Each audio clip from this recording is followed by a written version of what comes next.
So, my mother's job doesn't cease yet. The war isn't over. And so the listening post is continuing to listen. But now they're being transferred. They're being transferred from Berlin, where it's no longer tenable to maintain their position, and they're being sent back south again.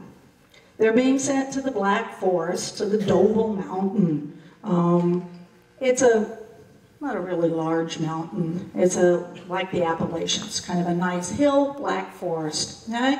The orders are you have to report at the Doble, but you have to get there on your own. Now, that was quite a feat because rail transportation was a mess. It was being strafed and bombed by the British and the American Air Force, and so you just had to hope for the best. My mother and my grandmother went here to the Anhalter Bahnhof, and you can see it had already been hit a number of times. It was just a shell. They went there, they had one little suitcase, they packed food in it, and my mother laughed. She said we put pudding in the suitcase. That was the only thing we got out of Berlin with, was the clothes on our back and the pudding in our suitcase. They went to the Bahnhof, the train station, and they had to wait. They had to get on a train. The trains would come in, everybody would shove on, and then the trains would wait for a break in the bombing, and then they would leave. They waited for 5 days and 5 nights to get onto the train, pushing, shoving. You can imagine everyone in fear and terror that they wouldn't make it. Eventually, Mom and my grandmother, with their little suitcase of pudding, got onto the train where they stood shoulder to shoulder for their trip to the Black Forest. It took 5 days. It took 5 days because this train would be shuttled off when a military train had to come by.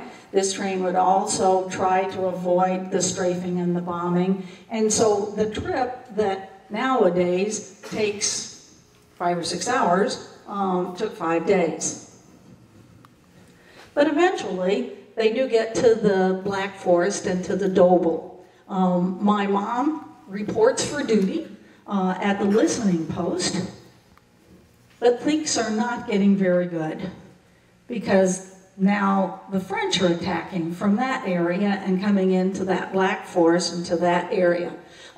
So the whole listening post picks up and flees to the woods, thinking that they need to somehow get away from the French. But the artillery starts shelling them and makes some pretty close hits, and so the people in charge of the listening post decide that they will surrender. And with a white flag, my mom and this group, there are a couple of young women and these men, and they walk out of the forest and surrender to the French. Well, they were immediately arrested because the French thought they might be connected to the military. They weren't.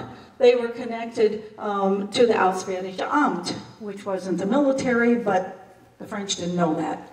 So they immediately took my mother and her girlfriend, Irmgard, and locked them in a church with all the men, which was a really good thing because that saved my mother from being raped. Because then the troops were let loose in the town. All the men and my mom and Irmgard were locked in the church. They were locked in the church for several days. They were scared to death, but eventually the troops were brought under control, and then they moved on, and my mom and the men were let out of the church. You can see here a little bit where the French zone is located. That's in the blue, and the American zone there is in the gold. And you can see the Russian zone in the red. All right? So the French have come in, and these zones will be established a little bit later on, but these were now the areas that the armies were in control of. So in the blue, just kind of the border there, let's see, did I put a star? Yeah, there's a star. All right? Right there, that's kind of where my mom is at this point in time. All right? When the French had now taken over this area and everybody was allowed to work. You could go and work on the farms, or you could work in the hotels and clean. And so that's what my mother decided she would do. She worked at a hotel there on the Doble. The Doble in the Black Forest is a beautiful area, lots of hiking trails, lots of skiing. It's very much like our Appalachians. So she decided that she would clean the hotel in exchange for food. She laughs about the soup that they were always served. It was a vegetable soup, very healthy, right? And in order to have a little fat on the soup and a little flavoring on the soup, they would take the paper that the margarine had been wrapped in, not the margarine itself, but the paper, and you lay the paper on the top of the soup, and then you lift it up, and you have that fat. The eyes, they called them, the eyes looking back at you. That was a good soup if there was fat in the soup. So that's what they ate. They went out and gathered blueberries from the mountain, and the little bitty tiny ones, not like our big Michigan Jersey berries at all. They were able to work in exchange for food, but they figured that this was not the place. Both she and Irmgard had family that were just inside the American zone, right? Just kind of beyond the star there a little bit. And so they decided that they were going to try and get to Heidelberg. They wanted to get back to their families. There was not a lot of movement allowed in between the zones, but they decided that they were going to maybe not sneak out, but when the truck came that was delivering all the vegetables, then they would just kind of go along with it when it left. And so that's what they did. They hopped into the back of this truck and drove down the mountain. And when they got down to the end of the mountain, or the bottom of the mountain, they still had to make their way north. And so they walked down the Autobahn, where there was no cars at this point in time. And they walked, 35, 40 miles or so north. Irmgard went to Heilbronn, and my mom went on to Heidelberg. It took them a couple of days, and they slept in a haystack there where the farmers, for one of the nights on their way. Now, Heidelberg hadn't been bombed. Let's see here. Heidelberg hadn't been bombed at all. There's a story about the American who was leading the bombing raid and had connections with Heidelberg, had studied there as a young man, and said, we don't need to bomb Heidelberg. There's nothing industrial, military of worth here. We'll spare it. And they did. There was no bomb damage in Heidelberg, and so that's where the 7th Army decided to make its headquarters. So when my mom got back there, and her mother was there as well, there was a little bit of interesting, but that's another story. I'll tell that later. So my mom and my grandmother were there. The war's coming to an end. The Americans are occupying this zone. They're setting up offices, and they're beginning to encourage and help the Germans, because winter is coming. They need to get the German economy back on its feet a little bit. We don't want these people to be without any stoves or food or whatever in the winter. So the Americans were there helping to organize German business and get things going again. And one day, as my mom was going across the only bridge in town that was still viable, she ran into a girlfriend of hers. And this girlfriend said, I have this interview with the Americans, but I'm so afraid to go. I don't want to go and be interviewed by these Americans. And my mother said, I'll go. And she did. She took her spot.